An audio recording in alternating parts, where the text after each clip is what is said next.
Ну не може бути такого, що по відношенню України або іншої країни має бути все дотримано, а по відношенню до Російської Федерації ні. Можна якось інакше зробити.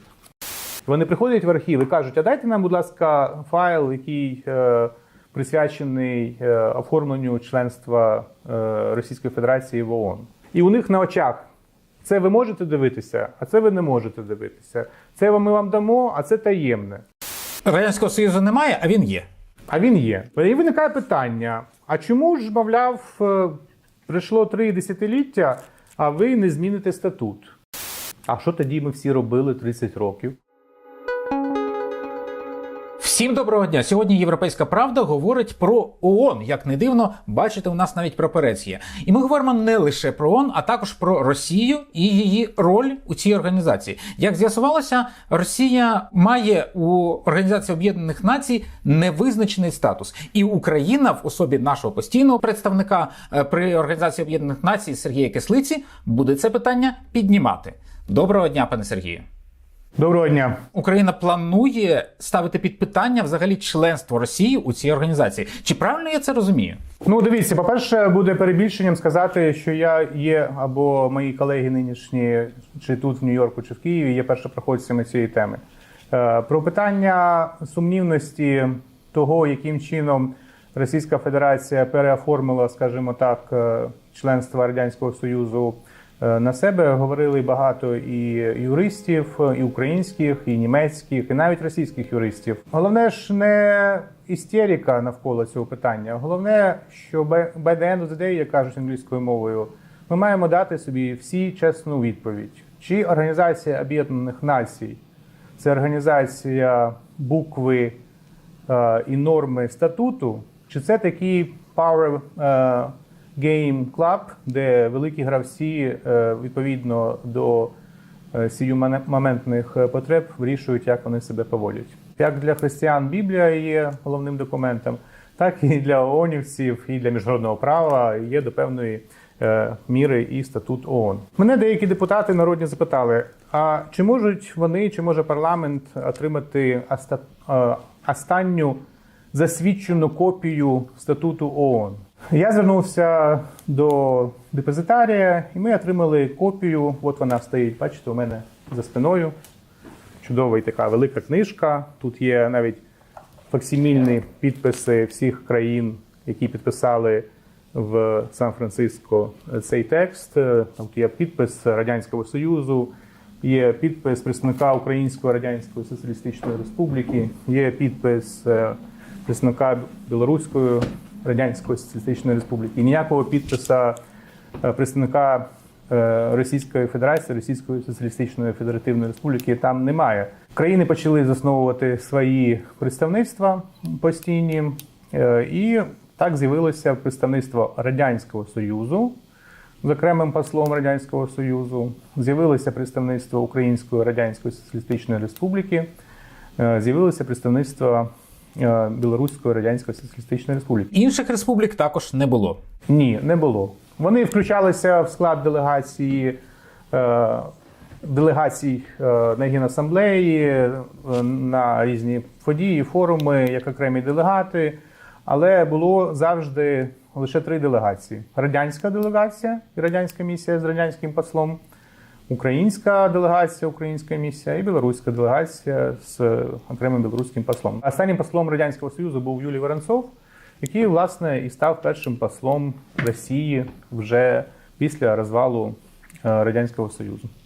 Так все-таки Росія є членом ООН чи немає? Дивіться, прапор Радянського Союзу був знятий з представництва Радянського Союзу в Нью-Йорку, як, напевно, і з Кремля, 24 грудня 91-го року, після того, як в Алма-Аті 21 грудня 91-го року було прийнято відповідне рішення, що Радянський Союз припиняє своє існування. Частиною цієї дискусії в Алма-Аті, частиною рішень була тема, як я сказав, і правоприємства місця Радянського Союзу в ООН і в Раді безпеки. Що дуже цікаво, це те, що в грудні 91-го року головою Ради безпеки був Радянський Союз. І от уявіть собі, 24 грудня 1991 року, коли всі західні країни вже, так би мовити, готові святкувати Різдво, і їм зовсім вже, можливо, не до перипетій, незважаючи на весь хайп, пов'язаний з розвалом Радянського Союзу. Наприкінці засідання посол Радянського Союзу Воронцов інформує учасників засідання, що він, як посол Радянського Союзу, передав в секретаріат ООН лист президента Росії Бориса Єльцина про те, що Російська Федерація має намір бути наступницею Радянського Союзу. Ну і, мовляв, каже, ну а тепер я був послом Радянського Союзу, а тепер я буду послом Російської Федерації. Всі пішли собі на різдвяні свята, на Новий рік. Головування після Росії перейшло собі, якщо я не помиляюся, тоді до Великої Британії вже наступний місяць, там до Сполучених Штатів. Пішло-поїхало. Вже в 92-му році відбувся саміт РБ, до речі, на якому виступав і президент Російської Федерації Єльцин. Він говорив: супер, ви можете до рани прикладати. Зокрема, там були чудові слова про те, я не можу цитувати, я лише по пам'яті скажу, що віднині Російська Федерація не буде розглядати порушення прав людини як внутрішня справа окремої держави. Це та сама Російська Федерація, як зараз, чи інша якась? Да, ну та ж сама Російська Федерація за іншого президента. І поїхало, всі призвичаїлися до того, що Російська Федерація сидить в Раді безпеки, що Російська Федерація сидить в залі Генеральної асамблеї. Ну і все було б нічого, якби не було статуту ООН. І, зокрема, наприклад, візьмемо статут ООН, чудова книжечка, де написано глава 2 статуту, стаття 4. Перший параграф. Членство в Організації Об'єднаних Націй відкрите будь-якій миролюбній країні. Ну, тобто відразу накладається умова. Значить, хочеш бути членом, маєш бути миролюбним. Прийняття в члени відбувається після того, як приймається рішення Генеральною асамблеєю з урахуванням рекомендацій Ради безпеки. Візьмемо для прикладу Чехословаччину, яка перепинила своє існування, і постало дві країни – Чехія і Словаччина. Обидві ці країни пройшли через процедуру подання аплікації на членство. Генеральна асамблея їх прийняла в члени. Візьмемо інший приклад. Візьмемо Сербію, яка також опинилася в ситуації, коли розвалилася Федерація Югославії, і постали нові країни, і вони почали вступати в ООН, Словенія, Хорватія, всі інші. Сербія в 92-му році заявила про свій намір бути правонаступницею. І Рада безпеки вже сиділа собі нинішня союзниця Сербії, Російська Федерація, уже в якості не Радянського Союзу, а в якості Російської Федерації. І тоді було ухвалено одностайно, наскільки я пригадую, рішення, яке сказало: ні, дорога Сербія, не бувати вам правонаступницею Федеративної Республіки Югославія. І будьте ласкаві подавати повноцінне звернення, повноцінну аплікацію на членство як новий член Організації Об'єднаних Націй, що врешті-решт вони зробили і пройшли процедуру прийняття в члени. Тобто виходить, що Росія, а як це завжди або часто в неї буває, має дуже подвійні стандарти, себе веде по одній процедурі, а інших по іншій. Сергію, а як може бути, що ще до мене, ще до того, як я приїхав сюди поспредав, і мені розповідають співробітники, які займалися цим питанням ще до мене, що вони ходили в архів секретаріату, де все, знаєте, як в американських фільмах про архіви судів і поліції, да, такі коробки стоять, да, з документами. І вони приходять в архів і кажуть: а дайте нам, будь ласка, файл, який присвячений оформленню членства Російської Федерації в ООН. Їм дають коробку, ну, як в кіно, реально, голлівудському, да? І у них на очах: це ви можете дивитися, а це ви не можете дивитися. Це ми вам дамо, а це таємне. А вони кажуть: а хто прийняв рішення про те, що цей документ таємний? Ну так не буває. Да? От навіть в Україні чи в Сполучених Штатах утаємничення документів, воно унормовано. Хтось має. Тому така ось ситуація, це майже детектив. Розумієте? Коли я відкриваю 23 статтю статуту, і так написано, що членом, постійним членом Ради безпеки є. І пішло за англійським алфавітом. Китай, Франція, Радянський Союз і Великобританія до сьогоднішнього дня. І далі. Тобто зараз існує Радянський Союз, правильно? Ну, в статуті написано, що постійним членом Ради безпеки є в англійському алфавіті. Republic of China, France, the Union of Soviet Socialist Republic, the United Kingdom and the United States of America. Розумієте? Тобто пройшло 30 років, 31 вже рік, з того моменту, як... Радянського Союзу немає, а він є. А він є. І виникає питання, а чому ж, мовляв, пройшло 3 десятиліття, а ви не зміните статут? Ну ж, типу, всім вже стало очевидно, да, що, типу, 30 років сидить в Раді безпеки. Якась людина, яка видає себе за члена Ради безпеки. Да, і всі вважають, що, ну, і ми, типу, вважали до недавнього часу, що все нормально, все хорошо. Хорошо, відкриваємо. Ну, ж тоді міняти статут, правильно? Ну, що ж це за бардак, мовляв? І для того, щоб ця правка набула чинності, має бути ратифікація правки до статуту 2/3 членства ООН. На сьогоднішній день 2/3 – це, здається, 129 країн світу. Тобто 129 країн світу мають проголосувати зміну до статуту, будь-яку зміну. Ну, от мені в нинішніх умовах цікаво побачити, як будуть відбуватися дискусії. Це ж має бути дискусія в парламенті. Та? От як в нинішніх умовах буде відбуватися дискусія щодо того, щоб оформити членство Росії, яка нібито весь час була.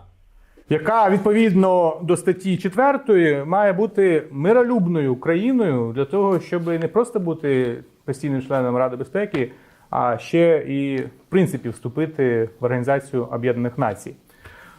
Ну, я сумніваюся, що така дискусія будь-коли, в принципі, відбудеться. Тому що це би означало, що... А що тоді ми всі робили 30 років? What the hell we were doing all those years? Тобто, що ми робили 30 років? Да? І тепер що ж ви нам пропонуєте? Зробити вигляд, що ми діяли неправильно, якось невдобно. Всі кажуть про те, ну це ж, знаєш, в доктрині міжнародного права є, що, мовляв, от якщо ніхто не заперечує, і воно поїхало собі, і така норма вже звичаєва. Значить, намалювалася звичаєва норма, що Російська Федерація постійний член. Те, де ми сьогодні знаходимося, це колективна вина самої України і всіх наших партнерів. Починаючи з того, як ми себе поводилися в Біловежській пущі, в Алма-Аті. Давайте спробуємо розібратися, що може зробити Україна і що планує зробити Україна. Це насправді, повірте мені, не є наразі моїм пріоритетом. Моїм пріоритетом є постійно триваючі переговори в Нью-Йорку щодо того, що ми будемо робити з даною конкретною ситуацією сьогоднішнього дня нагромадженням російських військ на кордонах України, і який буде план дій, зокрема Ради безпеки і Генеральної асамблеї у цьому зв'язку. Але, знаєте, навіть якщо ми призвичаїлися, ну так давайте все ж таки розберемося. Давайте розберемося. Ну давайте принаймні визнаємо на рівні хоча б юристів. Що були неправі. Що вони були неправі. Що давайте визнаємо. Хоча давайте піднімемо документи секретаріату ООН, відкриємо. Але давайте згадаємо атмосферу. Да? От Радянський Союз зникає на очах всіх розвиток світу. Ну, поправте мене, якщо я не правий, що навіть американська розвідка не передбачала такого драматичного і такого швидкого процесу зникнення Радянського Союзу. Більшість столиць, навіть тверезо мислячих і потужних, впадає в паніку. А що робити? Що робити з ядерним потенціалом? Що робити з військовим потенціалом звичайних озброєнь? Хто буде за це все відповідати? Хто під цим підпишеться? Хто буде це контролювати? Ну і, як кажуть англійською мовою, вийшов такий собі opportune moment. От з'явилася Росія. Вона сказала, ми за все відповідаємо. Ми відповідаємо за ядерну зброю. Ми вам гарантуємо, що звичайні озброєння не будуть розпродані терористичним групам і всім іншим, не підуть по світу. Ну, всі відразу відлягло. А особливо напередодні Різдва. Ну, це ж все події 21-24 грудня, да, як ми пам'ятаємо. Ну, слава Богу. Це питання екзистенціоналістське для всієї системи глобальної безпеки. Що би ми не взяли, вступ або переоформлення, або що, як його не назови, Росії до ООН. Відповідно, чи ми поважаємо статут, чи ні, чи ми маємо його виконувати буквально, чи ми його виконуємо так, як воно натягується на конкретну ситуацію. Чи ми вважаємо Будапештський меморандум документом, який має виконуватися, чи не має виконуватися, так? Чи ми вважаємо, що статут Ради Європи має виконуватися, чи не має виконуватися? Розумієте? Це питання, де сьогоднішня ситуація вже сягнула того рівня, що припинити нас лише годувати тим, що ми маємо щось виконувати. Ви давайте почніть також самі всі колективно виконувати те, під чим ви всі підписалися, в тому числі в Сан-Франциско. Або давайте не будемо одне одного дурити. Зараз, я так розумію, ми політично просто це питання піднімаємо. Чи ми плануємо якісь дії? Ми будемо вести діалог і експертний, і політичний на цю тему.